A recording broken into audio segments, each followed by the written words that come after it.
Olá a todos, sejam bem-vindos ao nosso canal Instituto Gaudiya Vaishnava Educação. Meu nome é Mahakrishnanam Das e hoje nós estamos fazendo mais uma pesquisa sobre epistemologia. Como é que eu posso conhecer, quais são as regras, o método, como o ser humano pode conhecer, especialmente aqui, a coisa em si, a verdade absoluta. Como posso conhecer Deus? Nós estamos fazendo uma comparação entre a filosofia e a epistemologia ocidental e a epistemologia dos Vedas, especialmente do Srimad Bhagavatam, Bhagavad Gita, as Upanishads. E nós estamos buscando a possibilidade de uma terceira via para o conhecimento, a possibilidade de uma epistemologia transcendental.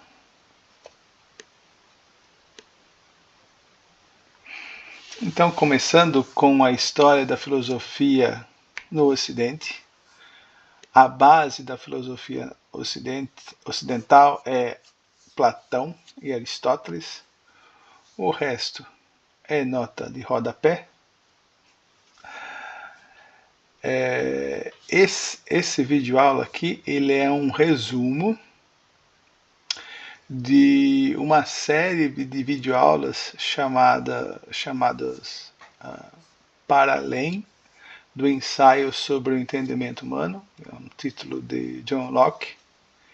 Eu vou deixar o card aqui acima, aonde o Platão está apontando para vocês, para ficar fácil.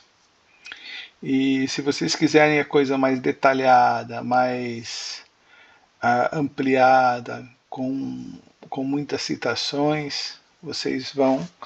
Eu acho que é uma série com mais de 10 videoaulas. São videoaulas curtas, mas deu um número grande. Por quê? Porque por volta de 2009, quando eu ainda estava no seminário de Maharaj Davant, em Campina Grande, morava em Campina Grande, eu estava terminando o curso de filosofia e já tinha um bom embasamento sobre a história da filosofia. Então, queria fazer essa comparação.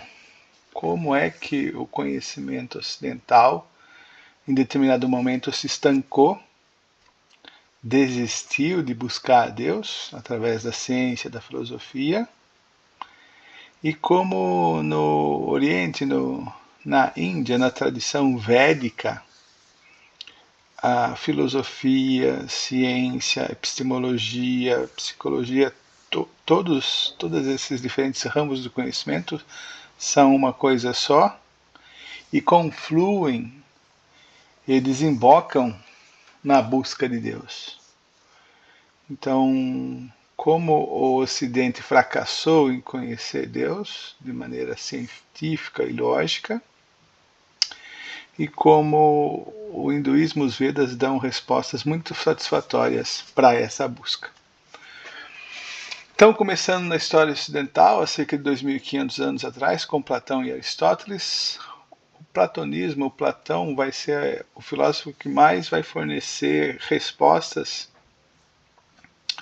e caminhos possíveis para se conhecer Deus. Então, o platonismo é um dos grandes sistemas de filosofia do Ocidente, com finalidade, com objetivo de conhecer a verdade absoluta.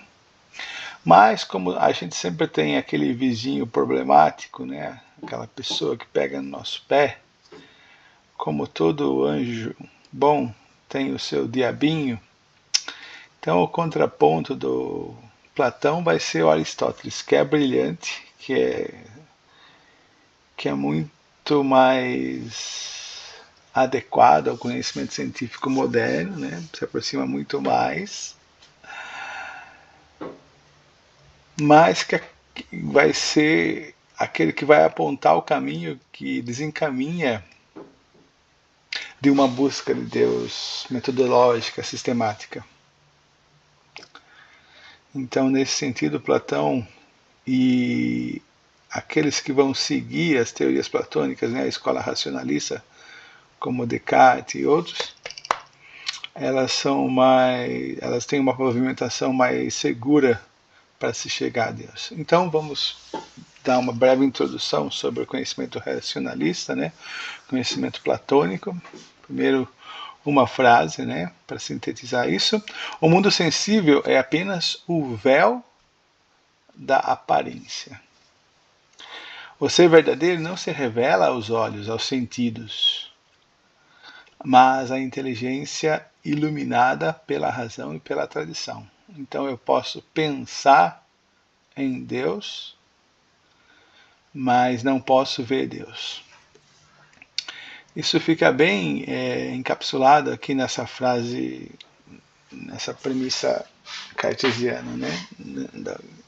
Nas meditações metafísicas do Descartes, século XVI, um dos filósofos a inaugurar o modernismo, a modernidade. Pelo nome de Deus, entendo uma substância infinita, eterna, imutável, independente, onisciente, onipotente, pela qual eu próprio e todas as coisas que são, se é verdade que há coisas que existem, foram criadas e produzidas. Então aqui a gente pode ver que o intelecto ele pode chegar a Deus. Mas mesmo assim, onde é que está esse Deus? Se Deus existe, me mostre para ver ele face a face, para fazer experiência com ele. O ser transcende o domínio empírico e só pode ser aprendido por meio da intelectualidade pura, não pela experiência sensorial. Então esse foi um resumo bem breve da tradição racionalista de Platão. Quem quiser mais, é só buscar no nosso conjunto de videoaulas falando sobre esse mesmo assunto. E agora para Aristóteles e para os empiristas, especialmente os ingleses, como é que se dá ao ser, a busca do ser, né? O ser humano nasce como uma tábula rasa, uma folha de papel em branco. Tudo o que sabemos vem da experiência. Então aqui vocês podem ver, né, enquanto o platonismo está colocando o intelecto como principal instrumento para buscar o ser, para buscar Deus, aqui os empiristas estão indo para outro caminho. Eles estão dizendo que o principal instrumento que o ser humano tem para conhecer Deus são os sentidos. A visão, tato, olfato, audição, etc.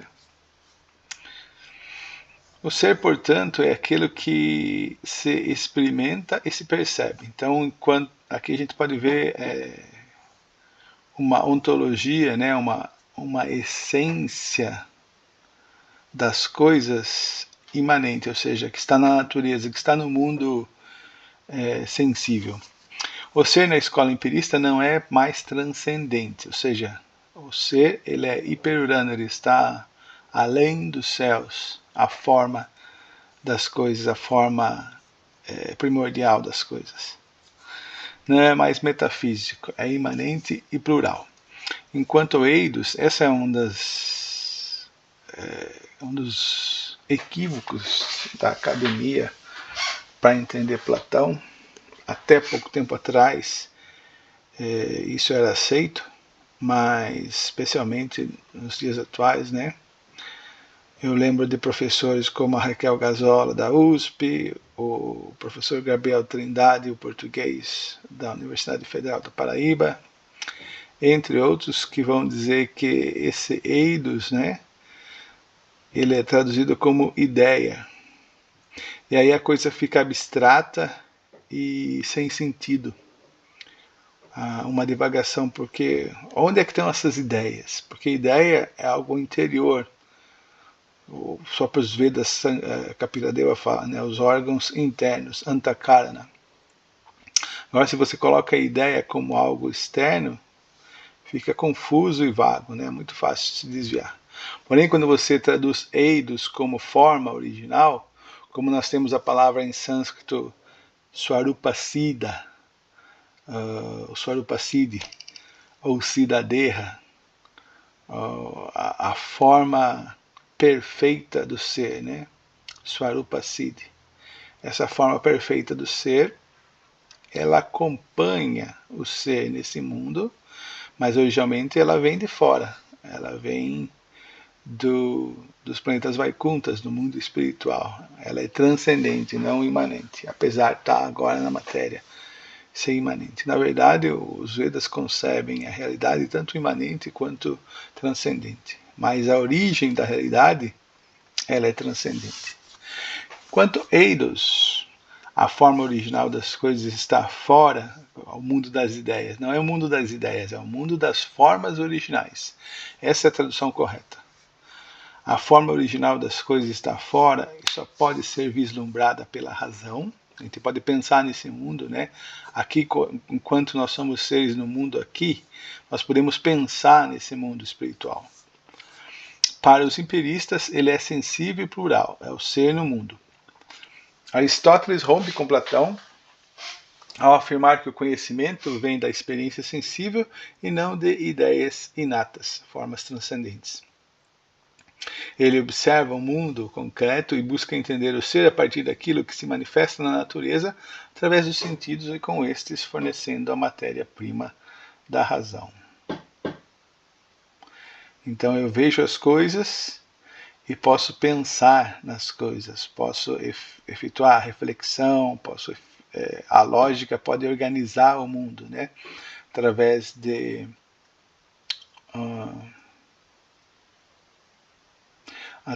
de deduções, induções. Então, o pensamento ele depende única e exclusivamente do que é capturado através dos sentidos. Mas será que os sentidos são perfeitos? Outra grande questão é se os sentidos só podem capturar os elementos materiais feitos de terra, água, fogo, ar, éter, isso é um fato. Se os sentidos são limitados à matéria, como é que os sentidos materialmente contaminados vão capturar o ser em si, vão capturar Deus, vão ver Deus? Se os sentidos só têm acesso à matéria, como é que os sentidos vão ver, vão acessar o que está além da matéria? Então, aqui, vejam como todo mundo sabia disso, né? Aqui a Academia Platônica do Rafael Sanzio. Essa não é o quadro original, é feito por inteligência artificial, mas o que esse quadro mostra, né? Aqui a gente vê o Platão à nossa esquerda, apontando para o céu, né? O transcendente, o hiperurano, aquilo que está além, o ser está além, e para Aristóteles não, para Aristóteles o ser está na matéria, é imanente, a verdade absoluta está aqui. Tá? Aqui já é um recorte do quadro original e fica mais explícito, né, mais visível para vocês. Então, essa escola empirista e essa escola racionalista, ela se arrasta por mais de 2000 anos de discussão e basicamente um homem vai resolver essa questão. Só que ele vai resolver essa questão e vai matar Deus, vai tornar a busca de Deus impossível. A síntese aporíaca ou da impossibilidade de se conhecer o ser, da impossibilidade do ser. Então esse homem vai ser um habitante de Königsberg, na Alemanha. Ele viveu no final do século XVIII, começo século XIX, especialmente as suas pesquisas estão no século XVIII, né, 1700. Especialmente esse é o grande livro, né, Crítica da Razão Pura. Então, o Kant, Kant vai ser desperto, né, de seu sono dogmático pelo David Hume, que foi um dos maiores dos empiristas, e também vai entender a questão das ideias, como Descartes explorou, mas as ideias de Nata, as ideias de Deus, ele vai demonstrar que através da filosofia e da ciência elas são inacessíveis. Não Não dá para fazer ciência ou filosofia através dessas ideias inatas ou dessas ideias puras, ou da ideia de Deus, da ideia de alma, da ideia do tempo. A razão não consegue alcançar, porque a razão tem que ser acompanhada de uma experiência, sentidos que é a base da ciência moderna, né? Kant chega à conclusão que só podemos conhecer os fenômenos, aquilo que se dá aos sentidos, e quanto às ideias ou às formas, essas são reduzidas às categorias a priori, espaço, tempo e as outras categorias, os arcabouços do pensamento. Isso já está a priori na nossa mente, no nosso intelecto, que moldam a experiência e a tornam possível.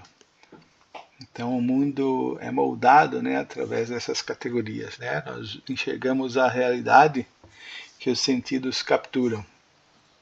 E aí esses a priori, né, essas categorias, elas moldam a experiência para a nossa percepção individual. A razão em Kant é amordaçada e se torna subserviente aos sentidos. Então, enquanto grandes racionalistas, né, mesmo Santo Agostinho, Santo Tomás de Aquino, provavam a existência de Deus através da lógica, através da razão, o Kant vai negar isso, né? Já que o danado de Hume fez isso antes, o Kant vai dizer que é impossível realmente chegar à existência de Deus só pelo pensamento puro. Sem os sentidos, sem a experiência com Deus, não é possível pautar Deus como real, como verdadeiro.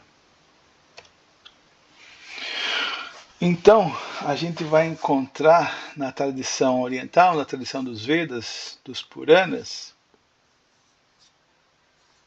essa mesma natureza dos filósofos, essa mesma natureza que é inerente ao ser humano. Na verdade, o que mais caracteriza o ser humano é essa busca pela verdade absoluta. É isso que nos torna humanos. Qualquer outra coisa, nós somos parecidos e nos assemelhamos com os animais. Os animais comem, nós comemos. Os animais dormem, nós dormimos.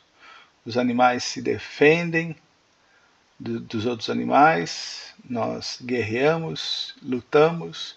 Os animais constroem tocas, buracos para se esconder, e nós construímos casa. Então, basicamente, o que nos distingue dos animais é a busca pela verdade absoluta, a reflexão sobre o ser, a reflexão sobre Deus, a filosofia. Então a gente vê esse mesmo comportamento filosófico nos Puranas, né, através do Sr. Brahma, que é o ser primordial, que é o primeiro ser criado no universo, demiurgo.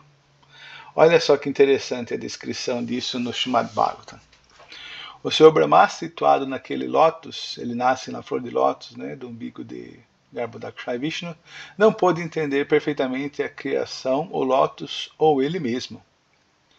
Ao final do milênio, o ar da devastação começa a agitar a água e o lótus em grandes ondas circulares. Em sua ignorância, o Sr. Brahma contemplou: quem sou eu? Só o ser humano pode fazer essa pergunta. Só o ser humano pode tirar de suas entranhas esse desejo ardente de conhecer. O que sou eu? Quem sou eu? Que estou situado acima desse lótus. De onde ele brotou? De onde? Quem sou? Da onde venho? Deve haver algo abaixo, e aquilo de onde cresceu este lótus deve estar dentro da água. Contemplando dessa forma, o Sr. Brahma entrou na água através do canal do caule de lótus. Todavia, apesar de ter entrado no caule e se aproximado do umbigo de Vishnu, Garbhodakshaya Vishnu, ele não conseguiu descobrir a raiz. Nós estamos tão próximos de Deus, Deus está em tudo, mas mesmo assim nós não conseguimos vê-lo. E por não vê-lo, nós o negamos, devido à ignorância. Depois disto, o Sr. Brahma, sendo incapaz de alcançar o destino desejado, aqui vem a resposta, aqui vem a atitude correta que se deve tomar. Se eu tento entender o mundo através da minha capacidade intelectual, através dos meus sentidos, se eu fico perplexo como o Sr. Brahma está aqui na ilustração, o que eu devo fazer? Olha só a atitude que o Sr. Brahma tomou. Ele desistiu desta busca e retornou para cima do lótus. Assim, controlando todos os objetivos, ele concentrou sua mente na forma do Senhor Supremo. Então ele não focou mais a mente nas questões, quem sou eu, de onde venho, para onde vou. Não tentou resolvê-la através do próprio esforço, através das suas limitações, da sua própria capacidade. Ele foca sua mente em Deus, na verdade absoluta.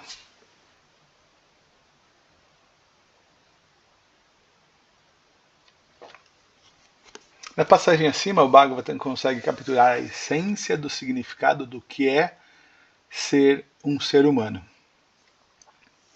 Alguém perplexo, que não sabe de onde veio e nem para onde vai, mas que vai ter que decifrar esse grande mistério. Decifra-me ou te devoro. Como ele fará isso? Geralmente sua reação imediata é a de especular sobre tal situação, tentar entender através do próprio esforço. E quando os arautos da espécie chegam a essa plataforma de tentar entender as coisas, entender quem eu sou, são conhecidos como filósofos, poetas, escritores e até mesmo cientistas, que a tradição védica vai chamar de munis, apesar do muni ser um pouquinho mais sofisticado na tradição védica. Srila Prabhupada então vai definir quem são esses munis. A palavra muni significa alguém que pode agitar sua mente, ou seja, pensar muito, de diversos modos através da especulação mental, sem chegar a uma conclusão definitiva. Pensa, pensa, pensa e morre na praia. Isso é bem típico para a modernidade. Diz que cada muni tem um ponto de vista diferente, e se um muni não diferir de outros munis, ele não poderá ser chamado muni, outro filósofo, no sentido estrito do termo. Nasa Rishirasya Matan Nabhinam Smarbarata Vanaparva. Prabhupada cita isso nesse verso do Srimad Bhagavatam, da Bhagavad Gita, desculpem. Epistemologia transcendental, uma terceira via para o conhecimento. O primeiro grande erro da tradição ocidental é o de confiar nos sentidos materiais, como Aristóteles e a tradição empirista, na percepção direta das coisas, que, de acordo com Jiva Goswami em seu Tattva Sandarbha, essa é a maior referência epistemológica para os Gaudiyas Vaishnavas, para os seguidores dos Vedas, o Tattva Sandarbha do Jiva Goswami, um livro da Idade Média. Então ele vai chamar essa tentativa de entender o mundo através da percepção direta das coisas, ou de se conhecer as coisas através dos sentidos, de Pratyaksha Pramana, ou a percepção direta. Se os sentidos são imperfeitos e limitados, isso foi muito bem explorado por Platão, por Descartes, mas a gente esqueceu disso hoje em dia. Por que a gente esqueceu? Justamente porque o corpo material, para poder desfrutar, para poder sentir prazer, ele usa os sentidos. Os sentidos são os tentáculos que capturam os objetos no mundo material e levam a sensação de prazer e felicidade para o cérebro, ou melhor dizendo, para a mente. Então os sentidos são muito importantes para quem quer ser feliz e acha que pode ser feliz nesse mundo material. Então, como é que eu vou negar os sentidos para buscar alguma coisa que eu nem sei se existe? Então os materialistas, pensando que são esses corpos materiais, deram toda a vazão aos sentidos, deram todo o impulso e ênfase ao uso dos sentidos. E aí se perderam no caminho de como conhecer Deus, no caminho de uma filosofia transcendental. Se os sentidos são imperfeitos e limitados, podendo capturar apenas a matéria, é óbvio que o conteúdo que eles irão trazer para a mente e o intelecto, que produzirão as ideias ou hipóteses, será da mesma natureza, materiais. Qual que é a prova disso? A prova disso é que, especialmente a partir do século XIX, século XX, nos últimos 300 anos, onde se deu ênfase aos sentidos, o que se desenvolveu? A tecnologia, a ciência, etc., que são nada mais do que conforto e extensões dos sentidos, né? Todo o avanço civilizatório da humanidade, a humanidade especialmente ocidental, é baseada no desenvolvimento dos sentidos, dos objetos, dos sentidos materiais. Então, através dos sentidos, nós podemos nos tornar materialmente muito opulentos, muito avançados. Mas em questão de compreensão do eu, quem sou eu, de onde venho, para onde vou, quem é Deus, cada vez mais a civilização ocidental, a civilização do mundo, tem fracassado. Então o Dr. Egon pergunta: ora, seu sabichão carola, seu religioso, se as duas vias humanas, as únicas ferramentas que possuímos, são imperfeitas, ou seja, os sentidos e a razão, são imperfeitas para se conhecer o em si, Anumana e Pratyaksha, a razão, a lógica e os sentidos, qual seria a maneira de conhecer então? O Dr. Egon está perguntando.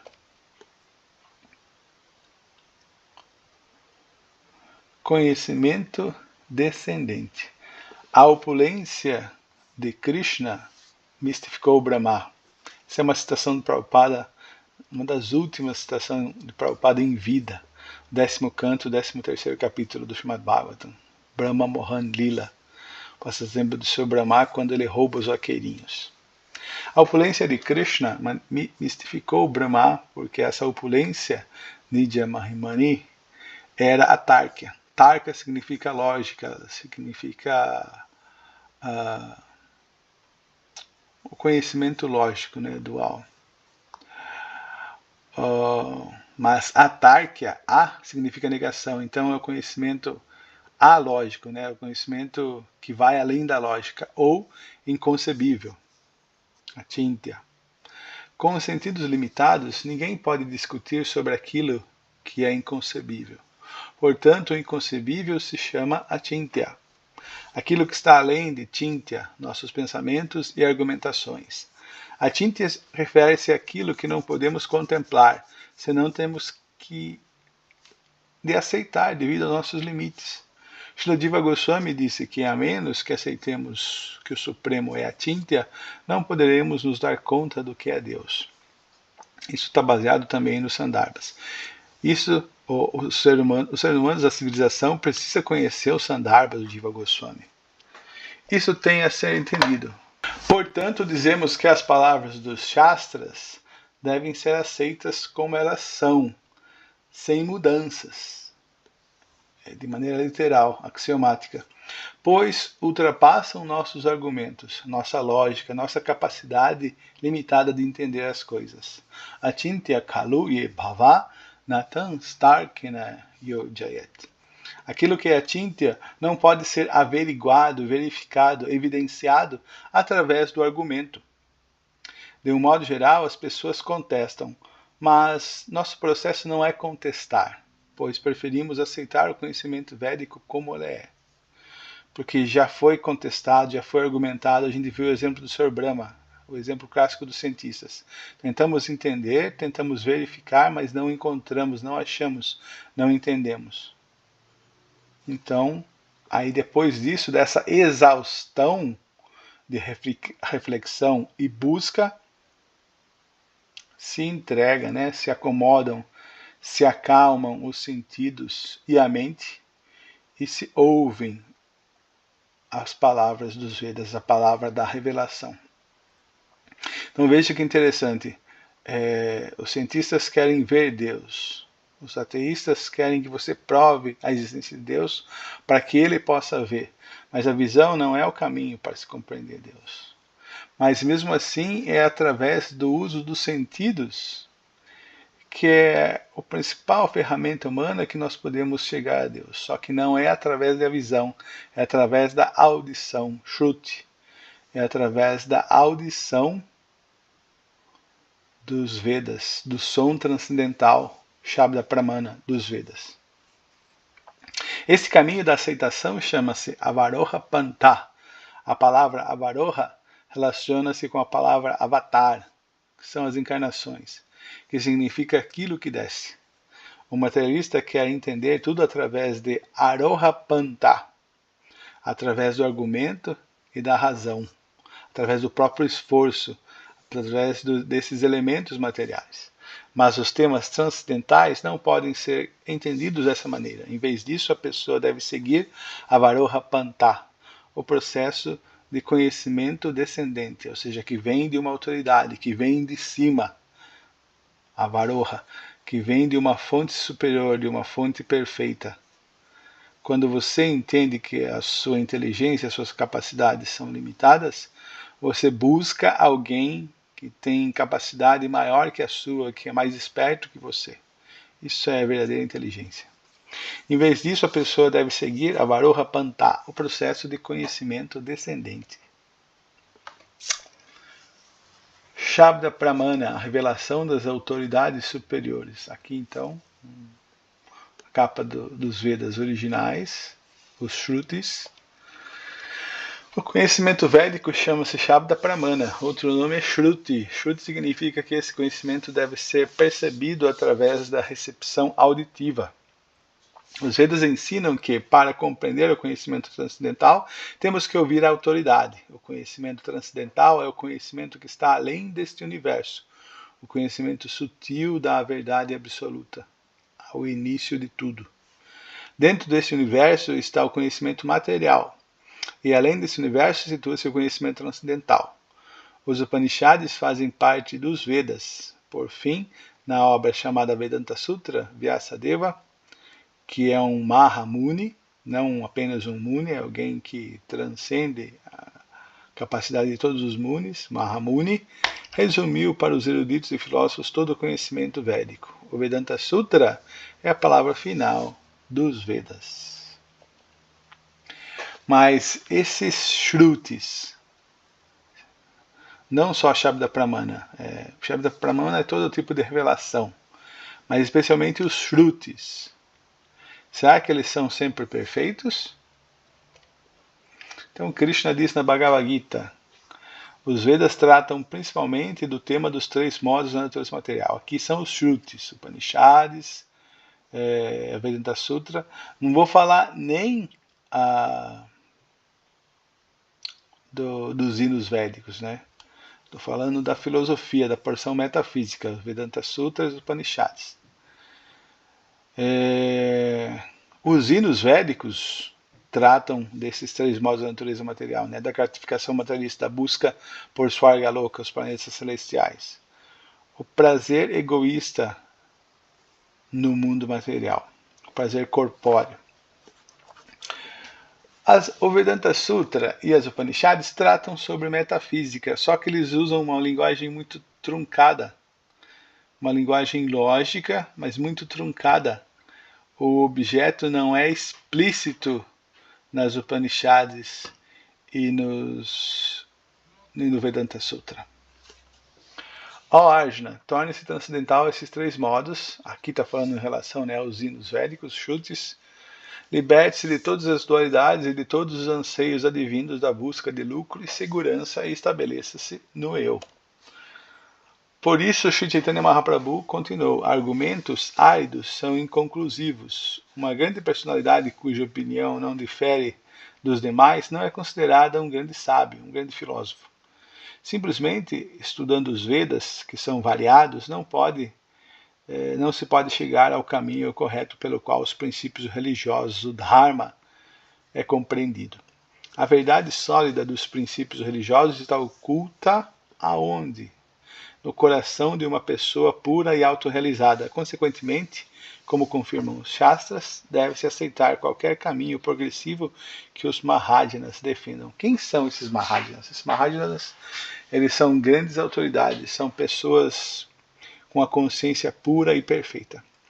É interessante que, de certa forma, a academia, os empiristas e a tradição atual, se é que eu posso chamar de tradição, ela está correta no sentido de que o conhecimento ele é parte do ser humano.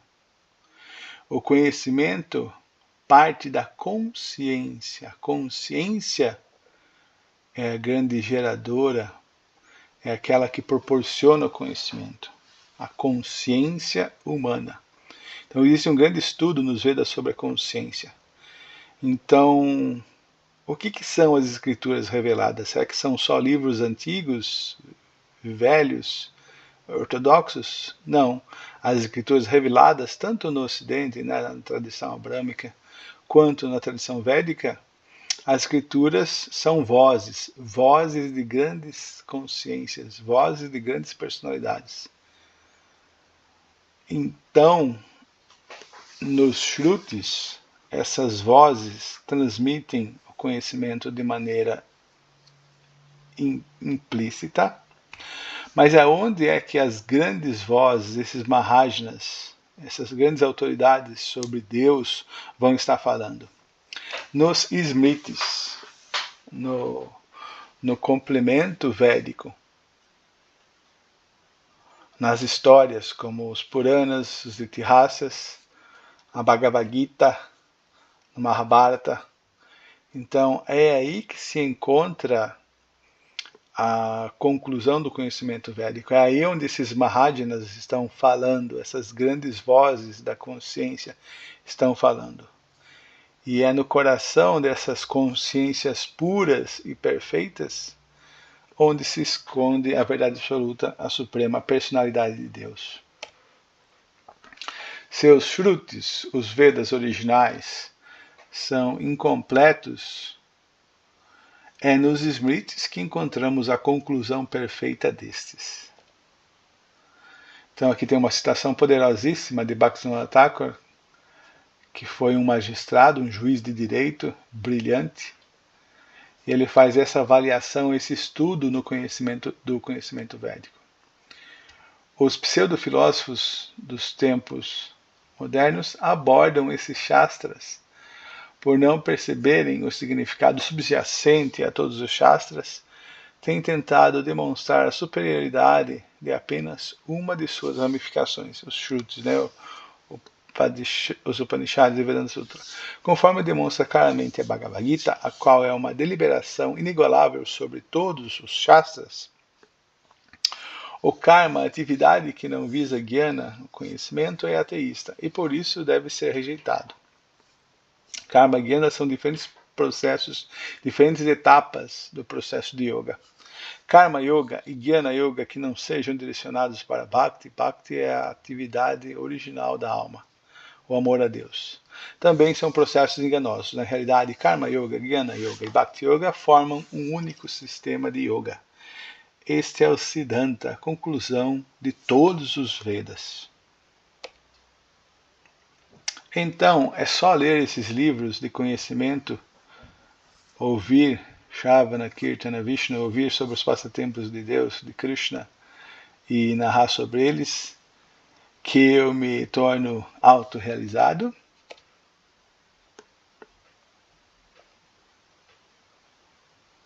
Não é só isso. Os relatos autorizados sobre o divino, quando vêm de uma fonte autorizada, purificam a consciência.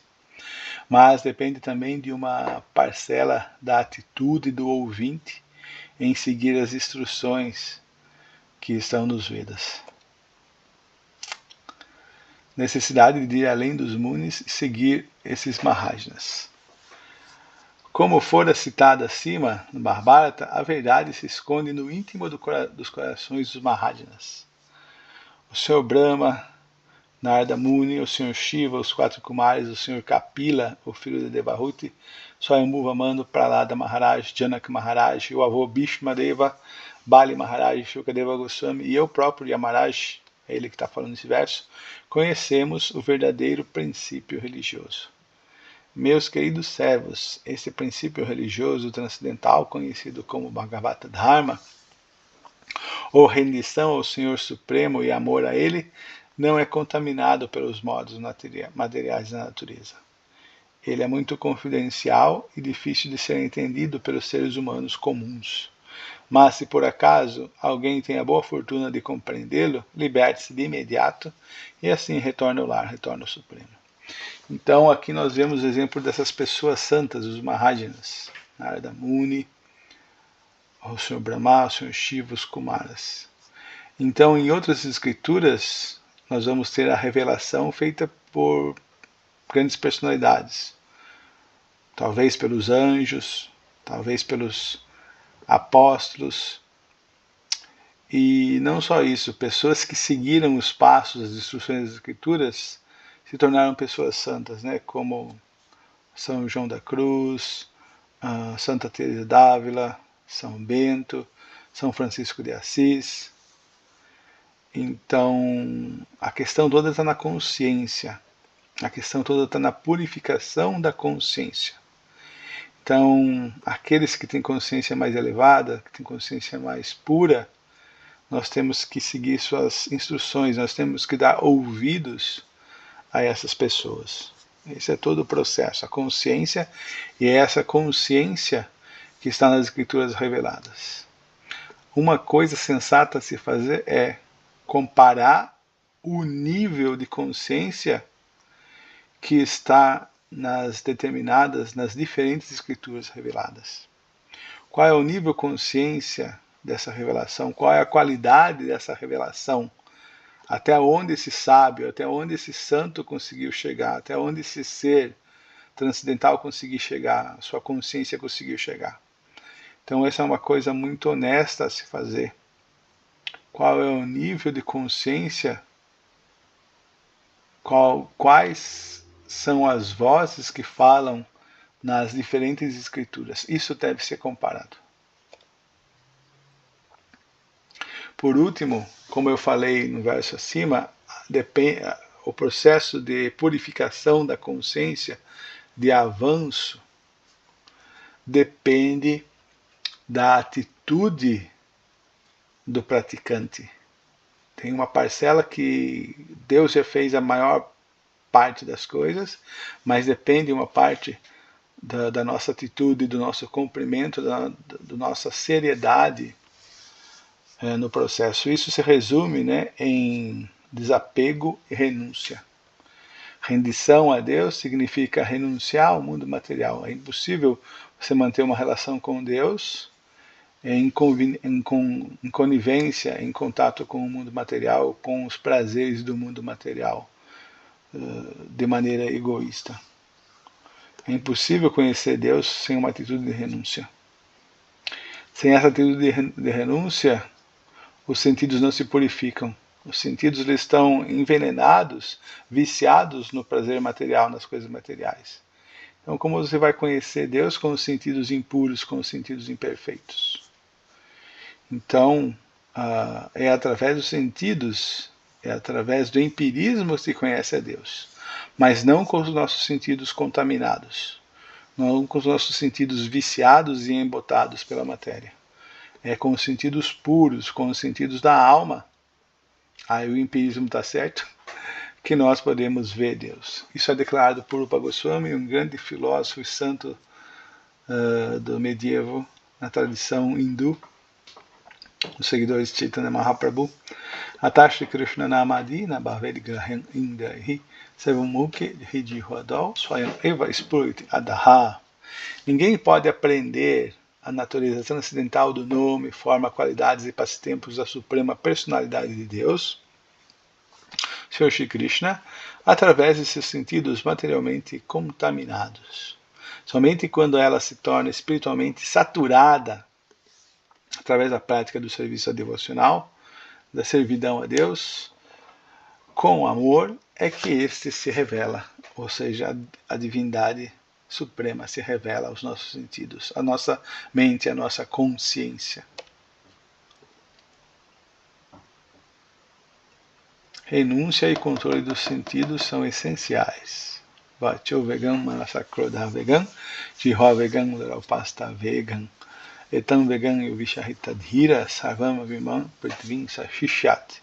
Então esse é o verso de um outro livro do Rupa Goswami, o Upadeshamrita, que resume em 11 versos, fantástico, brilhante, a caminhada da plataforma condicionada da consciência até a plataforma da consciência pura.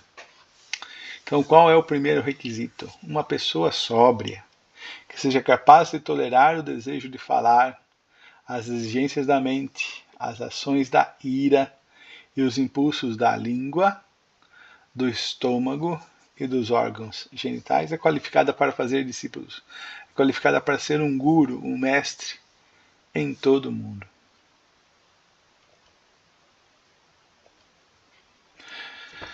Considerações finais. Para os seguidores dos Vedas, as afirmações dos Shastras são axiomáticas, portanto, um possível método científico seria o da revelação canônica, constatando assim um terceiro método para o conhecimento em si, uma terceira via epistemológica. Não apenas dependendo do intelecto e suas extensões, os sentidos, de maneira única e exclusiva, tratando as declarações dos rishis, dos santos, como factuais, as descrições de Krishna como sendo o Deus Supremo, nesses aspectos, não são imaginárias ou míticas. A Bhagavad Gita declara que o método para se aproximar da divindade não é o da utilização das ferramentas humanas, sentidos, pensamento e intelecto, ao menos de maneira exclusiva e independente, mas quando estes se submetem à satisfação servil e amorosa da pessoa suprema, como é explicado nesse verso da Bhagavad Gita, tal objeto se revela para os sentidos que, purificados, não buscam mais independentes o prazer, a segurança e o conforto egoísta nesse mundo. E dessa forma podem entrar em contato com a fonte de todo o prazer, Rama, que é um dos nomes de Deus. Mas antes são as epifanias daqueles que cruzaram o limiar da trivialidade. Com os sentidos puros da alma, os devotos enxergam constantemente no âmago de seus corações, no âmago de suas consciências, seu Senhor adorável, porque tem seus olhos, o olho da mente, ungido com o bálsamo do amor. Isso é explicado no Brahma Samhita, capítulo 5, verso número 38. Premanjana Chorita Bhakti Vilochanena Santa Sadaiva Hridayeshu Vilokayanti Yang Shama Sundar Achintya Guna Swarupam Govindamadi Purusham Tamaham Bhajami. Com essas premissas metodológicas aplicadas ao próprio pesquisador e à sua pesquisa, pode-se fazer uma comprovação com o objeto de estudo por sua verificabilidade e nomear assim uma metadisciplina chamada de Bhakti Yoga, ou de maneira universal, a relação eterna e amorosa da alma com Deus. Então, muito obrigado, meninas e meninas, pela atenção.